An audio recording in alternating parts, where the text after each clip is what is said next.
Hello mga manay and welcome sa ating kusina at ngayong araw samahan nyo naman ako dahil tayo ay magluluto ng kakaibang pagkain to pero hindi ko alam kung lahat ba ay kumakain nito or na-try mo na ba ang fried pugo. Hindi to yung pugo na itlog ha, ito yung pugong inahin na nabibili dito sa palengke. So eto nga nakabili ako sa grotto kasi kapag linggo dito ay Tiangge kaya naman makakabili ka ng mga ganitong klase ng manok na maliliit na ang tawag nga ay pugo. May kita nyo, may kasama pang mga itlog at 180 pesos ang isang kilo. Kaya naman bumili na ako. At pagkatapos ko nga pong makabili, ay nalinisan ko na to ng maigi at nailagay ko nga sa freezer. Kaya ganito yung naging kulay niya.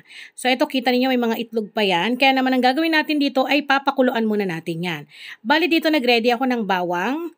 Pipit-pitin natin to para po hindi malangsa yung ating pugo kapag naluto. Sasamahan din natin ng luya or pwede rin naman na tanlad kung meron kayong tanim.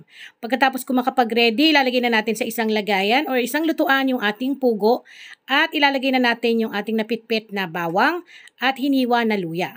Sasamahan natin ng laurel, pamintang durog at maglalagay din tayo ng asin. Gayon din, lalagyan din natin ng maraming tubig. So, kailangan yung tubig, marami po talaga, lubog yung ating pugo. Then, tatakpan natin to at lutuin natin ng mga 30 minutes. Then, habang nakasalang yung ating pugo, mag-i-start na rin ako rito maghiwa ng sibuyas. Bale, ang gagawin nga pala natin ditong pagluluto ay pagkatapos natin yun mapakuluan ay atin pong aadobohin hanggang sa manuyot yung ating pugo. Bali nga pala kaya natin ginagawa natin na pakuluan dahil yun po ay makunat na yung laman dahil nga po yun ay mga inahina na galing sa farm na kung saan madalang na po silang mangitlog kaya naman kinakatay na lang. So ayan, makalipas po ang 30 minutes pwede na natin tong hanguin dito at yung kanyang pinagpakuluan na hindi na natin yan gagamitin. Bali itong mga mismong pugo na lamang po ang ating hahanguin at ito ang ating lulutuin.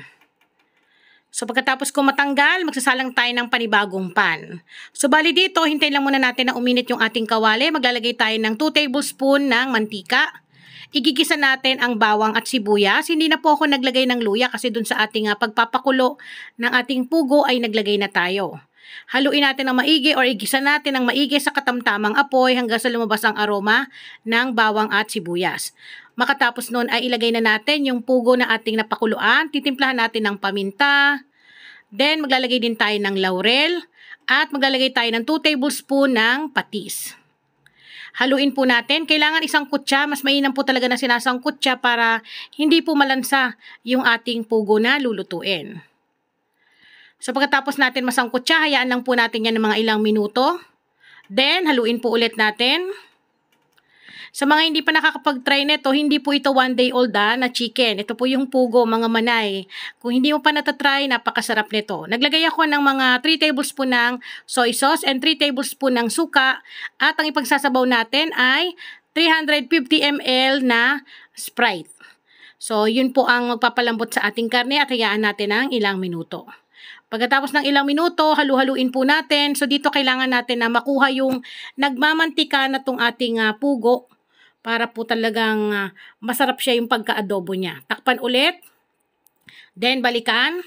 So halu-haluin nyo po para po talagang maluto ng pantay. So dito napansin niyo wala na pong sabaw o sarsa yung ating pugo. No, tinatanggal ko na yung laurel para naman maprito po ng maigi tong pugo natin. Mapiprito siya sa mismong mantika ng ating pinaglutuan.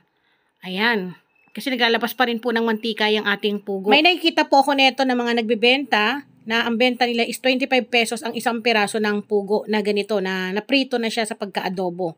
Pangit po kasi kapag pinrito mo siya ng rekta. Mas mainam na adobohin mo siya ng tuyot hanggang sa maprito siya ng ganito. At kapag okay na, pwede na natin tong hanguin dito sa ating pinaglulutuan at pwede na natin ihain.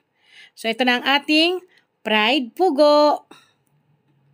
So ayan mga manaya, sa mga naghahanap ng pang-ulam at kakaibang timpla na pwede nyong masubukan, nako paniguradong magugustuhan to ng mga mahilig mag-inom. Kasi napakasarap nitong pampulutan, kumbaga. Ang lasa niya, manok din naman, kaso nga lang may pagka makunat na siya dahil nga, syempre ito po ay inahin na. So, hindi ito yung katulad ng mga 45 days or yung mga manok na nabibili natin sa palengke. Pero overall, yung lasa niya as in talagang malinamnam. Lalo na pag may kasama pang, ayan o, yung itlog sa loob. So, pati yung anak ko nakikimali-mali na dahil gusto nilang tikman. Ayan mga manay, sa tingin ko ito lang yung magandang luto dito, yung aadobohin mo sa tuyot. So hanggang dito na lamang po mga manay, muli ako ang inyong madiskating nanay, kaya naman tara, kain po tayo.